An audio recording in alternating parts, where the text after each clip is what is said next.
পুলিশকে রাজনৈতিক হাতিয়ার হিসেবে ব্যবহার করার যেই অপসংস্কৃতি রয়েছে সেটি বন্ধ করতে হবে। পুলিশের আইনগত সুরক্ষা ও নিরাপত্তা নিশ্চিত করতে হবে। জনগণের সেবাপ্রাপ্তির অন্যতম মাধ্যম থানাগুলোকে আধুনিকায়ন করতে হবে। থানার যে প্রযুক্তিগত এবং পরিবহনগত যে অপ্রতুলতা রয়েছে সেটির সীমাবদ্ধতা নিরসন করতে হবে। সংসদের প্রথম অধিবেশনে বলেছিলাম যে পুলিশকে ম্যানেজ করে চলার যে একটা সংস্কৃতি আছে সেটা থেকে মূলত হচ্ছে আমাদের দেশে পুলিশি যেই বিদ্যমান দুর্নীতিগুলো সৃষ্টি হয়। পরে যখন আরও বাস্তব চিত্র দেখলাম তখন আরও জানলাম যে এই ম্যানেজ করার প্রয়োজনটা মূলত হচ্ছে একটা প্রাতিষ্ঠানিক সমস্যার ফল।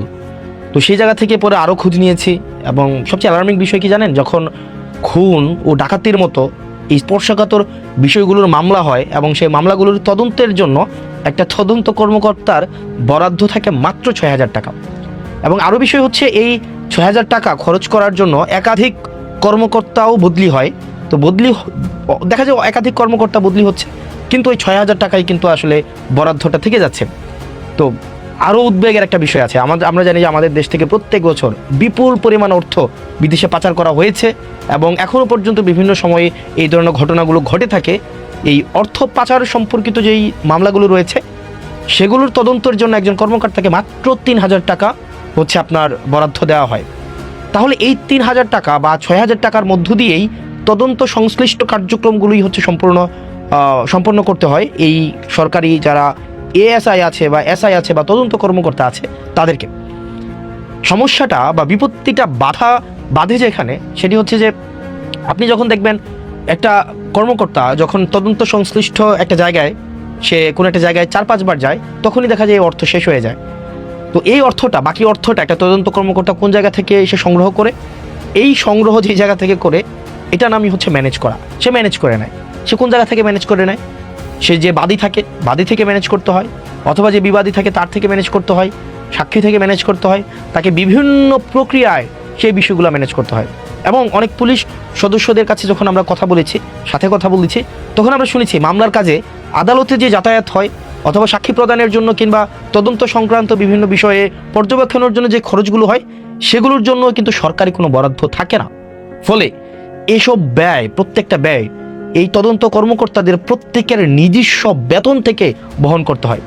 প্রশ্ন হলো, গুরুত্বপূর্ণ একটা প্রশ্ন, যে একজন সরকারি কর্মচারী কেন তার বেতন থেকে সরকারি কাজের জন্য সে রাষ্ট্রের দায়িত্ব পালন করার জন্য সে অর্থের দায় বহন করবেন? আর বিশেষত কনস্টেবল, এএসআই বা এসআই তাদের বেতনই বা কত? একটা এএসআই বা এসআই কয় টাকা বেতন পায়? এই সীমিত বেতনের মধ্যে এই কার্যক্রম কতটা সম্ভব?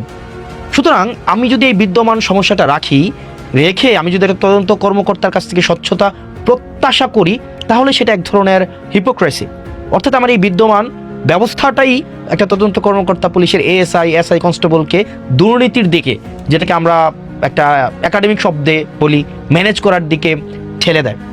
আরেকটা বিষয় হচ্ছে যে, এবং এটার মধ্য দিয়ে আমরা দেখতে পাই যে একটা দুর্নীতির স্থায়ী একটা প্রাতিষ্ঠানিক দায়মুক্তির ব্যবস্থা গড়ে ওঠে। এবং আমরা অনেক পুলিশের সাথে যখন কথা বলেছি সেই পুলিশের আমরা অনেক পুলিশকে দেখেছি তাদের জায়গায় এক ধরনের আকুতি রয়েছে, এই ম্যানেজ করার কালচার থেকে তাদের বের হওয়ার এক ধরনের আগ্রহ রয়েছে। আরেকটা বিষয় দেখবেন আপনারা, একটা পুলিশের কিন্তু নির্দিষ্ট কর্মঘণ্টা নেই। আমরা সংসদে বলেছিলাম যে 15-16 ঘন্টা বা তারও বেশি সময় যে ওভারটাইম করানো হয় সেটার জন্য যেন তাদেরকে ওভারটাইম দেওয়া হয়। কারণ তাদের যে চাকরির প্রকৃতি একটা জরুরি সেবামূলক কার্যক্রম এবং তাদের জায়গা থেকে দেখা যায় আমাদের লোকবলের ঘাটতি রয়েছে, সেই জায়গা থেকে তাদের ওভারটাইম এবং জরুরি ভিত্তি বিবেচনা করে তাদের অনেক সময় তাদের প্রত্যাশিত বা তাদের বরাদ্দ কাজের থেকে বেশি সময় ডিউটি করতে হয়। সেই বিবেচনায় আমরা ওভারটাইম দেওয়াটা সেটা ন্যায্য। স্বরাষ্ট্রমন্ত্রী কথা দিয়েছেন, আমরা প্রত্যাশা করি সেই আশ্বাসটিকে উনি বাস্তবায়ন করবেন। পাশাপাশি আরও নিশ্চিত করতে হবে তাদেরকে যেন এই ম্যানেজ করে যে কালচার রয়েছে সেই কালচার থেকে তাদেরকে বের হয়ে আসতে এই সরকার তার ব্যবস্থাপনা নেয়। একই সাথে সরকারি অন্যান্য চাকরিজীবীদের মতো পুলিশের সদস্যদের কর্মপরিবেশ এবং সপ্তাহে যে ছুটি রয়েছে এই ছুটির ক্ষেত্রটি বিবেচনা করা যায় কিনা, কারণ তাদের মনস্তাত্ত্বিক সমৃদ্ধি, তাদের মানসিক প্রশান্তি বা মানসিক কার্যপ্রণালী হচ্ছে পর্যবেক্ষণ করার জন্য ছুটির বিষয়টি বিবেচনা করা যায় কিনা রোস্টিং পদ্ধতির মধ্য দিয়ে, সেটিও সরকারকে বিবেচনা করতে হবে। একই সাথে আপনারা দেখবেন একটা পুলিশ কর্মচারীকে যেভাবে যে প্রক্রিয়ায় লেগুনাতে করে এনে খাওয়া দেওয়া হয় রাস্তার মধ্যে, আপনারা দেখবেন সেটি অমানবিক। এইভাবে আসলে আমরা চাই পুলিশের জীবনমান তাদের যেই থাকার জায়গাটি রয়েছে, একই সাথে সাথে তাদের খাদ্যাভ্যাস, তাদের খাদ্য সরবরাহ করার যে প্রক্রিয়াটি, সেটি যেন মানসম্মত, স্বাস্থ্যকর এবং সম্মানজনক হয়, সেই বিষয়টি যেন নিশ্চিত করা হয়। এবং যে বিষয়টি গুরুত্বপূর্ণ, যে জনগণের একটা বড় অংশ এখনও পর্যন্ত বিপদে পড়লে পুলিশের কাছে যেতে দ্বিধাবোধ করে, এই অবিশ্বাসটা দূর করা জরুরি। এমন একটি পরিবেশ আমাদেরকে গড়ে তুলতে হবে যেখানে মানুষ প্রথমেই যেন পুলিশের শরণাপন্ন হয় এবং পুলিশ যেন তার আস্থার জায়গায় মানুষ পুলিশকে নিয়ে আসে। এর জন্য প্রয়োজন আমাদের গুরুত্বপূর্ণ পরিবর্তন দরকার। যেমন পুলিশকে আমাদের না বলা শেখাতে হবে এবং রাষ্ট্রীয় ট্রেনিংয়ের মধ্য দিয়ে সেটি নিশ্চিত করতে হবে। আইন বহির্ভূত বা অন্যায়ভাবে কোনো নির্দেশ এলে তা প্রত্যাখ্যান করার মানসিকতা এবং সাহস পুলিশের থাকতে হবে। আপনারা জানবেন যে অনেক ক্ষেত্রেই দেখা যায় প্রভাবশালী ব্যক্তি বা মহল পুলিশের উপরে চাপ সৃষ্টি করে অনেক সময় বেআইনি এবং নীতিবিরুদ্ধ কাজ করতে পুলিশকে বাধ্য করে। সেই জায়গা থেকে আমরা চাই পুলিশ বের হয়ে আসুক, পুলিশ না বলা শিখুক। এমনকি এই জায়গাতে আমরা জনপ্রতিনিধি যারা আছি, আমরা এই সংস্কৃতির বাইরে নয়, আমরা জেনে না জেনে, চেতন বা অবচেতন মনে আমরা এই সংস্কৃতির অংশ হয়ে যাই। সেজন্য পুলিশকে আমরা চাই অন্যায্য, আমরা চাই না কোনো যেই জিনিসটা লফুল না, এই ধরনের কোনো অর্ডার যেন তারা বাস্তবায়ন না করে। সেই জায়গায় পুলিশের না বলার এই সাহস এবং পেশাগত সততা পুলিশের থাকা উচিত। পুলিশকে অবশ্যই আমরা একই সাথে সাথে এটাও বিশ্বাস করি যে পুলিশের অবশ্যই সরকারের ঊর্ধ্বতন কর্তৃপক্ষের আইনসম্মত নির্দেশ পালন করতে হবে। এটাই হচ্ছে শৃঙ্খলার ভিত্তি। তবে বেআইনি নির্দেশ মানার কোনো ধরনের বাধ্যবাধকতা থাকতে পারে না। কারো বিরুদ্ধে সুনির্দিষ্ট অভিযোগ বা গ্রেফতারি পরোয়ানা থাকলে আইনানুগ ব্যবস্থা নেওয়া হবে, এটাই স্বাভাবিক।